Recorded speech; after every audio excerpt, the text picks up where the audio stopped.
السلام عليكم متتبعي قناة حلويات كراميلا. اليوم غادي نشوفوا طريقة تحضير مسمنات اولا رغيفات مورقين معمرين في الفرن. الى عجبكم الفيديو ما تنسوش الاشتراك في القناة باش توصلوا بجديد الوصفات. نبقاو مع المقادير وطريقة التحضير. هنايا غادي نبداو نصاوبوا الحشوه الاول باش تبرد لينا تماما، عاد ندوزو نوجدوا العجين لان العجين ما غاديش ندلكوه تماما، يعني العجين سهل بزاف. هنا بالنسبه للحشوه كما كنقول اي حشوه كتفضلوها ممكن ديروها في هذا المسمن هذا. انا اختاريت هنايا الفلفله بالالوان ديالها ثلاثه، عندي فلفله واحده من كل لون، عندي بصله واحده مشلضه، 250 غرام ديال الكفته، عندي هنايا الزيتون مقطع قطعته قطع صغيره، زيتون اخضر، صلصه حاره اختياريه. هنا بالنسبه للتوابل عندي البابريكا او الفلفله الحمراء، عندي الكمون، الملح، كزبره وبقدونس والثوم، وعندي هنايا الفلفل الاسود اولا الابزار.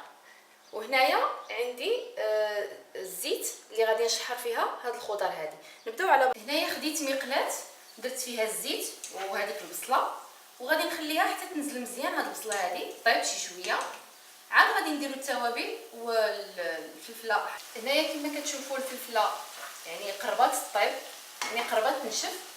غادي نضيفو ديك الصلصه الحاره، طبعا كما قلت اختياريه.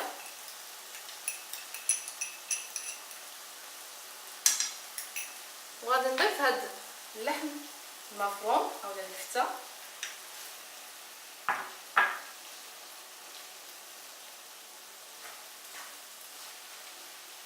وغادي نحاول نفرد هاد الكفته هذه في هاد الخضره هذه باش ما تبقاش مجموعه. هنا غادي نزيد الزيتون كاخر مرحله، زيت هاد الزيتون مقطع صافي، وغادي نطفي البوطه. غادي نحرك هاد الحشوه هذه مزيان وغادي نخليها حتى كتبرد تماما، عاد باش غادي نعمروا بها المسمن. غادي نحتاج هنايا عندي 500 غرام ديال الطحين اولا نص كيلو، بالعبار ديال الكاس الشاي او كاس العنبه عندي 5 ديال الكيسان عامرين، عندي بيضه وحده، معلقه كبيره ديال السكر، شويه ديال الملحه، الماء بارد باش نجمع هاد العجينه، يعني بارد من الثلاجه، كنديرو في الثلاجه هاد الماء هذا اللي غادي نجمع به هاد العجينه هادي. وعندي الزبده الخاصه بالتوراق، ماشي الزبده ديال لي بواط، هذه خاصه ديال التوراق بحال هذا الشكل هذا. انا هذا الشكل هذا اللي استعملت. احنا هنا في الناظور عندنا موجود هذا اطلس وبونه بكثره، لكن في مدن اخرى كاين اللذه حتى هي موجوده بكثره. تستعملوا اي نوع، المهم يكون خاص مكتوبه فيه يعني خاص للتوراق او لا خاص بالتوريق. غادي نحتاجوا 300 غرام ديال هذه الزبده هذه اللي كتكون خاصه بالتوراق. نبداو على بركه. هنايا غادي ندير الملحه وكذلك حتى السكر، سكر حبيبات، وغادي ناخذ هذه الزبده هذه وغادي نحكوها مزيان في حكاكه بهذه الطريقه كما كتشوفوا فوق الطحين.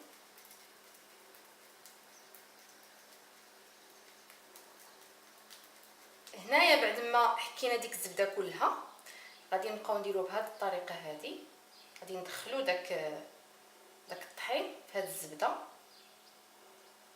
هكذا. وغادي ناكد على واحد الحاجه، اننا هاد العجينه هذه ما خصهاش تعجن نهائيا. نتوما غادي تشوفوا معايا الطريقه اللي غادي نجمع بها العجينه. دابا غادي نحاول غير ندخل هاد الطحين هذا في هاد الزبده، من بعد غادي ناخذ ديك البيضه غادي نخفقها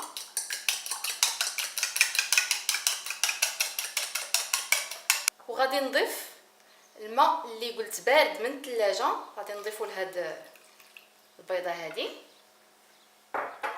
بسم الله، وبهم غادي نعجن وغادي نجمع العجينه. وكما قلت غادي غير نجمعوها، ما غاديش ندلكوها ابدا، لان الا دلكناها ما غاديش تجينا داك المسمن مورق.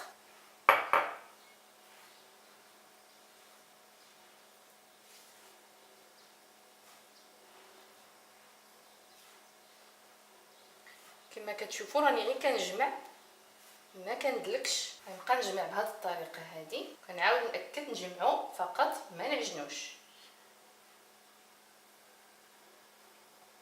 هنايا كما شفتوا غير كنجمعوها، يعني ما كندلكوهاش ابدا، كما كتشوفوا انا ما مدلوكاش نهائيا. دابا غادي نغطيها وغادي ندخلها للثلاجه ترتاح مده ديال 20 دقيقه. هنايا العجين قسمته على جوج ديال الحصص. غادي نبدا نطلق العجينه الاولى، الحصه الاولى. غنديروا شويه ديال الطحين ضروري باش ما تلصقش لينا. حلوها بهذه الطريقه.